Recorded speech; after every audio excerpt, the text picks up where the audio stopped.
A baby's piercing cry filled the crowded airplane cabin. Passengers shifted in frustration, but none more than the wealthy man cradling the red-faced infant in his arms. His voice cracked as he begged for help. Then, from the back row, a boy in worn sneakers rose quietly. What he did next would silence the plane and change every heart on board.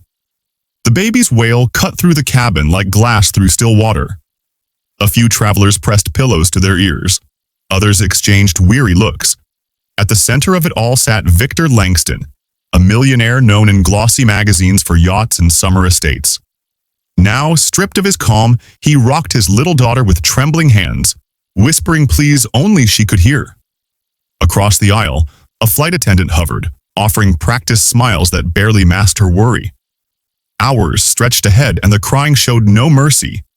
Victor's silk shirt clung to him with the heat of desperation. He searched the cabin for understanding, but eyes slid away, some annoyed, others indifferent. Near the back sat Malik, a 12-year-old boy whose clothes bore the softness of many washes. He kept his head low, tracing the stitching on his backpack. His grandmother dozed beside him, her scarf slipping against her cheek. Malik's gaze kept drifting to the baby. He felt the weight behind the tiny screams, an ache he recognized. Malik had learned early how to read sorrow. His father had left before Malik's first birthday. His mother worked nights to keep food on the table. When storms shook their small home, Malik would hold his baby sister close, humming until she felt safe. That gift of quieting fear was something no one had taught him. It grew from the tender soil of survival. On the plane, the cries grew sharper. Victor tried standing, pacing in the narrow aisle, but his daughter only thrashed harder. A few passengers muttered. One man sighed loudly. Maybe they should have stayed home. Shame flushed Victor's face. He lowered himself back into the seat, helpless. Malik's fingers tightened around the strap of his bag. He didn't like standing out. Life had taught him that sometimes the world judged before it listened. Yet the sight of the baby's small chest heaving pulled him forward. Quietly, he rose. He walked past knees and elbows until he stood before Victor. For a heartbeat, the cabin froze, puzzled by the sight of a boy standing so still in the aisle. Malik met the man's startled eyes, then spoke with a steadiness beyond his years. May I try? Victor blinked, torn between doubt and hope. He nodded. Malik took the baby gently, supporting her tiny head. He sat back in his own seat, rocking slowly. His voice, soft as a breeze through leaves, began to hum an old lullaby, a song his grandmother used to sing when power went out on stormy nights. The crying softened to a whimper, then to quiet sighs. Passengers leaned closer, drawn by the miracle of calm settling over the child. Even Victor, usually composed and reserved, felt tears gather as relief washed through him. Minutes passed. Malik kept humming, his gaze steady and tender.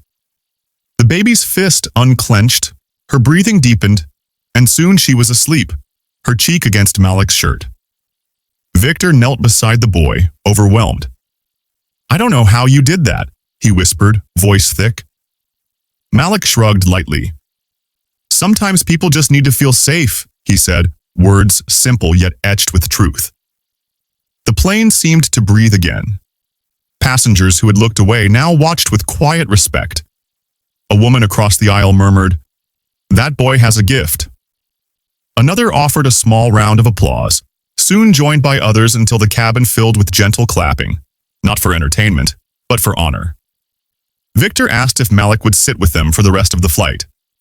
Malik agreed, and together they formed an unlikely trio: a wealthy man, a weary baby, and a boy who carried peace in his voice. By landing, Victor had learned more than how to calm his daughter. He understood something deeper, that dignity and kindness are not priced by wealth or skin, but grown in quiet hearts that choose to act.